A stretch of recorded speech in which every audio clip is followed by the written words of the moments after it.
Alright, so page 377, we're going to practice 5.1. First problem I'll do for you is number 19. Sine of negative x equals negative 1/3, tangent of x equals negative root 2 over 4.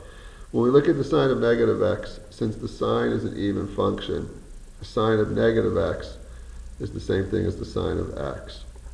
So the sine of x equals 1/3.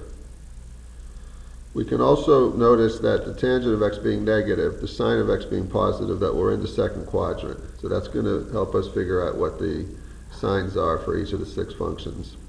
We're given the sine, so we know the sine of x is 1/3. We can draw a triangle based on that information. So we write 1 across and the hypotenuse of 3, and we use Pythagorean theorem.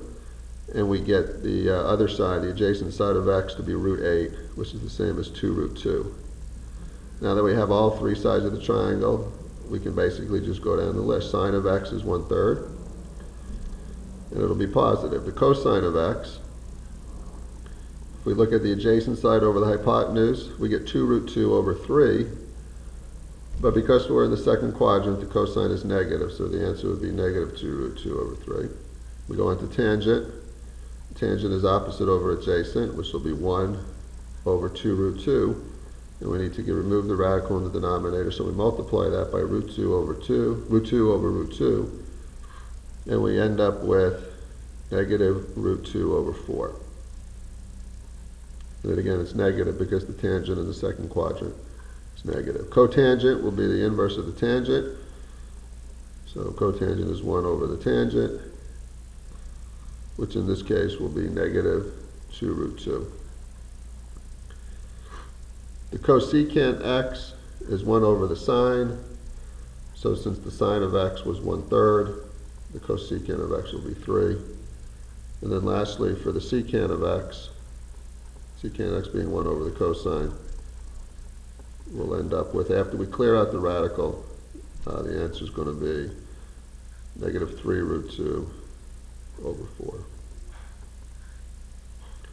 Alright, so that's how you do it, problem number 19, again using the triangle. Let's just do 2 more. Number 25 is a case where we're just going to simplify. Okay, number 25, you're given secant x, cosine x. One of the important rules you can apply is turning things into sines and cosines. So we know that the secant is 1 over the cosine, so we can rewrite secant as 1 over cosine times the cosine.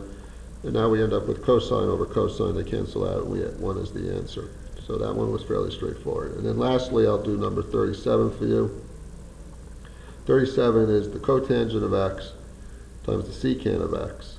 This is another example where we like to convert everything to sines and cosines. The cotangent of x is the cosine x over the sine x.